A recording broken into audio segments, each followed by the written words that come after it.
Back to news. కోల్కతాలో వైద్యురాలిపై జరిగిన హత్యాచార ఘటనను యావత్ దేశం తీవ్రంగా ఖండిస్తోంది. ఈ దారుణ ఘటనకు నిరసనగా ఇండియన్ మెడికల్ అసోసియేషన్ ఇచ్చిన పిలుపుతో దేశంలోని ప్రభుత్వ, ప్రైవేట్ వైద్యులు, వైద్య సిబ్బంది ఆందోళన కార్యక్రమాలు నిర్వహిస్తున్నారు. ఇక హైదరాబాద్లోని ఇందిరా పార్క్ వద్ద వైద్యులు, వైద్య సిబ్బంది నిరసన చేపట్టారు. ఈ దుర్మార్గమైన, హేయమైన చర్యకు పాల్పడిన నిందితులను కఠినంగా శిక్షించాలని డిమాండ్ చేస్తున్నారు. వైద్యుల నిరసనలకు సంబంధించి ఇందిరా పార్క్ నుంచి మా correspondent Telangana input editor Rajamouli మరిన్ని డీటెయిల్స్ అందిస్తారు. నిత్యం అందుబాటులో ఉండి పేదలకు ఏ రోగం వచ్చినా కానీ మేమున్నామంటూ ఆ మెడికల్ ఫీల్డ్ ఏదైతే డాక్టర్లు ముందుంటారో వారికే ఈరోజు ఆ రక్షణ లేకుండా పోయిందని, ఏదైతే కోల్కతాలో జరిగిన ఒక పీజీ డాక్టర్ హత్య కేసులో ఇంతవరకు దోషులను గుర్తుపట్టలేని విధంగా ఉన్న నేపథ్యంలోనే ఇక ఒక్కసారిగా మొత్తం మీద ఇండియా వ్యాప్తంగా కూడా ఏదైతే ఆ India medical association Telangana state కూడా ముందుకు వచ్చింది. ఇక రాష్ట్రాలలో మాత్రం ఇప్పటికే మొత్తం మీద ఏదైతే నిలిపివేశారో, అంటే ఓపీలో నిలిపివేశారో, ఈరోజు ఉదయం 6 గంటల నుంచి రేపు ఉదయం 6 గంటల వరకు కూడా ఇండియన్ మెడికల్ అసోసియేషన్ ఏదైతే అధ్యక్షులు ఆపాలని చెప్పారో అదే దానికి సంబంధించి తెలంగాణ రాష్ట్రంలో కూడా వివిధ జిల్లా లోపల కూడా ఇప్పటికే ఉదయం నుంచి కూడా ఓపీలు హాజరు చేశారు. దీనికి సంబంధించి తెలంగాణ మీడియా అసోసియేషన్ అధ్యక్షులు కూడా ఉన్నారు, మనతో మాట్లాడారు. చెప్పండి సార్, అసలు ఈ అంటే దాడులు ఎలా జరుగుతున్నాయి, దీన్ని ఖండించడానికి ఎలాంటి పరిస్థితులు ఏర్పడుతున్నాయి, అసలు డాక్టర్ల మీద ఇంతవరకు ఏదైతే చనిపోయిన సంబంధించి దోషులను గుర్తుపట్టలేకపోతున్నారు, దీనికి మీరేవల్ల ఉంటారు? ఈ నెల 9వ తారీఖులో వెస్ట్ బెంగాల్లోని ఆర్జీకార్ గవర్నమెంట్ మెడికల్ కాలేజ్ లోపల డ్యూటీలో ఉన్న మహిళా డాక్టర్పై పాశవికంగా మానభంగం చేసి హత్య చేశారు. సభ్య సమాజం తలదించుకునేలా చేశారు. యావత్ భారతదేశం దిగ్భ్రాంతికి లోనైంది. మేము దోషులను కఠినంగా శిక్షించాలని, వాళ్ళని ఐడెంటిఫై చేయాలని గత 5 రోజులుగా మేము వివిధ రూపాల్లో సమ్మె చేస్తున్నాం. పుండు మీద కారం చల్లినట్టు 2 రోజుల క్రితం మళ్ళీ కొందరు గుండగుల మూట హాస్పిటల్పై దాడి చేసి విధ్వంసం సృష్టించారు. ఇంతవరకు దోషులు ఐడెంటిఫై కాలేదు. మేము మనుషులమే, డాక్టర్లకు మాకు మనసుంది. దానికి అనుగుణంగా మేము ఈరోజు దేశవ్యాప్తంగా ఐఎంఏ తెలంగాణ అలాగే ఐఎంఏ నేషనల్ హెడ్ క్వార్టర్స్ పిలుపు మేరకు ఒకరోజు సాధారణ సేవలు నిలిపివేస్తూ ఎమర్జెన్సీ సేవలు మినహాయింపు మేము దేశవ్యాప్త సమ్మె చేస్తున్నాం. మాకు ముఖ్య కోరిక ఏంటంటే స్టేట్ గవర్నమెంట్ కానీ సెంట్రల్ గవర్నమెంట్ కానీ కఠినమైన చట్టాలు తేవాలి. ఇలాంటి పునరావృతం జరగకూడదు. జూనియర్ డాక్టర్స్ చేస్తున్న మినిమం ఫెసిలిటీస్ లేవు. ఎందుకంటే వాళ్ళ రూమ్ లోపల బాత్రూమ్ సరిగ్గా ఉండవు, తాగడానికి నీరు ఉండదు, పడుకోవడానికి మంచం ఉండదు, కనీసం ఒక ఫ్యాన్ ఉండదు, ఫ్యాన్ ఉన్నా కరెంట్ ఉండదు. వీటిని నిరసిస్తూ మేము దేశవ్యాప్త ఉద్యమం చేస్తున్నాము. మా కోరికలు సాధించే వరకు మేము ఇవి దశల వారీగా చేస్తాం. గవర్నమెంట్ దిగి రాకుండా మాత్రం ఎమర్జెన్సీ వైద్య సేవ కూడా నిలిపేస్తాం.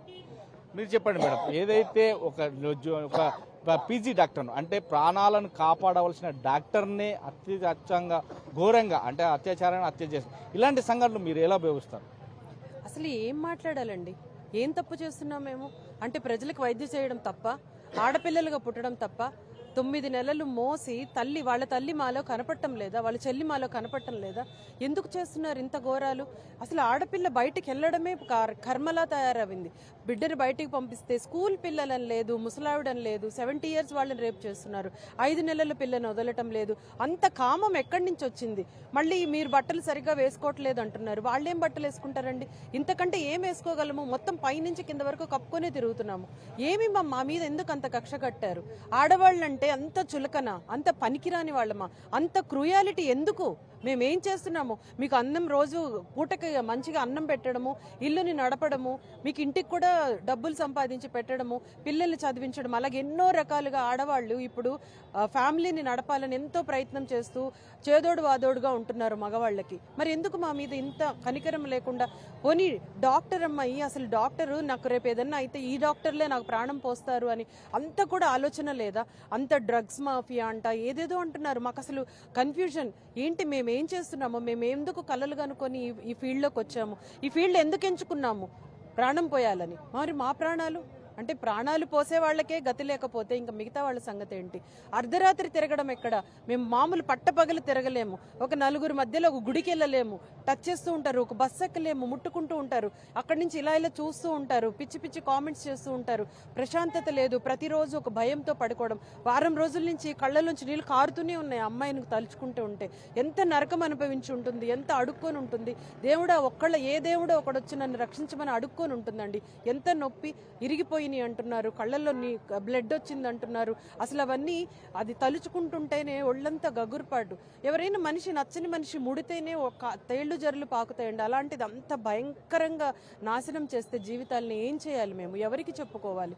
ఇప్పుడు ఇంతమంది మగవాళ్ళు మమ్మల్ని మాకు ప్రొటెక్షన్గా వస్తున్నారు, మరి ఆ క్రూర మృగాలని ఎవరు బలి తీసుకోవాలి? మా ముందు కళ్ళ ముందు మాకు ఉరి తీయాలి, అలాంటి చట్టం కావాలి. ఇంకా ఏ ఆడపిల్లను ముట్టుకోకూడదు, భయపడాలి. ఏదైనా చెయ్యాలి, ఆలోచన రావాలంటే కూడా భయపడాలి. ఎన్ని సినిమాలు వస్తున్నాయి, ఎంతమంది మాట్లాడుతున్నారు, ఎన్నో ఇన్సిడెంట్స్, బట్ ఇప్పటికీ కూడా ఒక్కటి కూడా మార్పు లేదు. ఎందుకు అనంటే భయం లేదు. ఇప్పుడు కాకపోతే ఏముంది, మళ్ళీ బయటకు వచ్చేస్తామని. ప్లీజ్ మమ్మల్ని కాపాడండి, మమ్మల్ని బ్రతకనియండి. మాకు బ్రతకాలనుంది, ప్రశాంతంగా బ్రతకాలనుంది. మేము సమాజానికి చాలా సేవ చేయాలనుకొని ఎన్నో రాత్రులు కష్టపడి చదివి వచ్చాము. సో మాకు ప్లీజ్ దయచేసి అందరికీ ఒకటే, మగవాళ్ళకి మీకు మా మీద ఎలాంటి ఆలోచనలు వచ్చినా ఒక్కసారి మీ తల్లినో చెల్లినో గుర్తు తెచ్చుకోండి. ఇలా చేయకూడదు, నా తల్లికి ఇలా అయితే ఎలా, నా చెల్లికి ఇలా అయితే అని ఒక్కసారి ఆలోచించండి. మా సిన్సియర్ అండి, ఆడవాళ్ళ తరపు నుంచి నేను సిన్సియర్గా మిమ్మల్ని కోరుకుంటున్నాను. సో సార్ మీరు చెప్పండి, ఏదైతే ఒక పీజీ విద్యార్థి పైన ఇలాంటి సంఘటన జరిగింది, నేరస్తులను ఇప్పటికీ గుర్తించలేకపోయాడు అంటే ఇది కేంద్ర ప్రభుత్వం వైఖరి అనుకోవచ్చా, లేదంటే ఆ రాష్ట్ర ప్రభుత్వం వైఖరి, పోలీసుల వైఖరి అనుకోవచ్చా, ఏమనుకోవచ్చు? సార్ ఇది ఖచ్చితంగా రాష్ట్ర ప్రభుత్వం మరియు పోలీసుల వైఫల్యం. ఇంత దారుణం జరిగినా కానీ మొత్తం దేశమంతా అల్లకల్లం అవుతుంది, బర్న్ అవుతుంది. కానీ స్టేట్ గవర్నమెంట్ ప్రభుత్వం మాత్రం ఈ రోజు వరకు ఆ కల్ప్రిట్లను పట్టుకోలేకపోయింది సార్. మేము ఈ దేశవ్యాప్తంగా ఈరోజు చేసిన సమ్మెలో మేము అడిగిన డిమాండ్స్ ఏంటి సార్? సేఫ్టీ ప్రొవైడ్ చేయమని, సెక్యూరిటీ ప్రొవైడ్ చేయమని చెప్పేసి, ఒక కఠినమైన చట్టాన్ని తీసుకురమ్మని చెప్పేసి, తర్వాత ఈ హెల్త్ సెక్టర్, హెల్త్ హాస్పిటల్స్ అన్నిటినీ సేఫ్ జోన్గా ప్రకటించి మా విద్యార్థులకు ఎవరైతే చదువుకుంటుండో వాళ్ళకి 36 అవర్స్ డ్యూటీ అండి. ఏ ప్రొఫెషనల్లో ఉందా ఇంత? ఓకే, వాళ్ళు చేస్తున్నారు, సేవ చేస్తున్నారు. వారికి బేసిక్ ఫెసిలిటీస్ అండి, వాష్రూమ్స్ కానీ రెస్ట్ రూమ్స్ కానీ లేకుండా వాళ్ళని ఇలా చాలా ప్రాబ్లంకు గురి చేస్తున్నారండి. సో ఇది రాష్ట్ర ప్రభుత్వం యొక్క మరియు పోలీసుల యొక్క వైఫల్యం అని చెప్పేసి మేము అనుకుంటున్నాం సార్. ఈరోజు జరిగిన ఈ సమ్మె ఇది అంతం కాదు, ఆరంభం మాత్రమే. కఠినమైన చట్టం తెచ్చి ఈ ఫెసిలిటీస్ని ఇంప్రూవ్ చేయకపోతే మేము దేశవ్యాప్తంగా ఇలాంటి సమ్మెలు కంటిన్యూ చేస్తాం, ఇంకా తీవ్రతరం చేస్తాం సార్. సార్ ఇప్పుడు మనం చూస్తే ఏదైతే ఇలాంటి రాష్ట్రాలలో ఇలాంటి సంఘటన జరుగుతుంది అంటే ఒక రాష్ట్రంలో ఒక మహిళకు జరిగిన సంఘటన చూస్తేనే కలిసివేస్తుంది. అలాంటివి కూడా ఇంకొక పునరావృతం ఎప్పటికి కావద్దు. కాకుంటే ఇప్పుడు ఏదైతే రైజింగ్ సీజన్, ఇప్పుడు వర్షాలు విగ్గుతంగా పడుతున్నాయి. ఎవరికైనా కానీ ఇప్పుడు సీజన్స్ అంటే విష జ్వరాలు, ఇలాంటి మలేరియా, డెంగ్యూ ఇలాంటి చేస్తుంటే మనం 24 గంటలు అంటే ఓపీలో ఆపై ఓన్లీ అత్యవసర సేవలకు మాత్రం నిర్ణయించారు. దీన్ని ఎలా చూడొచ్చు అంటారు? డెఫినెట్గా అండి, ఇవాళ మీరు చూడండి, ఈ ఏదైతే అఘాయిత్యం జరిగిందో ఆ అమ్మాయి మీ చెల్లె అనుకోండి, మీ అక్కనే అనుకోండి, నా ఏజ్కి అయితే నాకు బిడ్డ లాంటిది ఆ అమ్మాయి. అక్కడ ఉన్న ఆ అమ్మకు ఒక చెల్లె కావచ్చు, ఆ అమ్మకు ఒక బిడ్డ కావచ్చు. ఒక అమ్మాయి మీద ఏదైతే అఘాయిత్యం జరిగిందో, సరే ఇదే అఘాయిత్యం రేపు మర్డర్ చేశారు, ఇది ఒక రేపు మర్డర్ లెక్క కాకుండా సొసైటీలో జరిగిన ఒక అన్యాయానికి ఒక ఎదుటి వ్యక్తి లేదా ఆ గవర్నమెంటు, అక్కడ ఉన్న ప్రజానీకము ఎట్లా రెస్పాండ్ చేయాలన్నది ఇంపార్టెంట్ కదండి. ఆ అమ్మాయికి ఎగనెస్ట్గా అక్కడ ఉన్న ప్రభుత్వం ఏదైతే ఉన్నదో వాళ్ళు వ్యవహరించిన తీరు అన్యాయం అన్నట్టు. అది లుచ్చా గవర్నమెంటు, దొంగ గవర్నమెంటు, బేకార్ గవర్నమెంట్. అటువంటి గవర్నమెంటు అక్కడ ఉన్న హెల్త్ మినిస్టర్ ఏంటి, హోమ్ మినిస్టర్ ఏంటి, చీఫ్ మినిస్టర్ ఏంటి, అక్కడ ఉన్న ఆమె కూడా లేడీయే.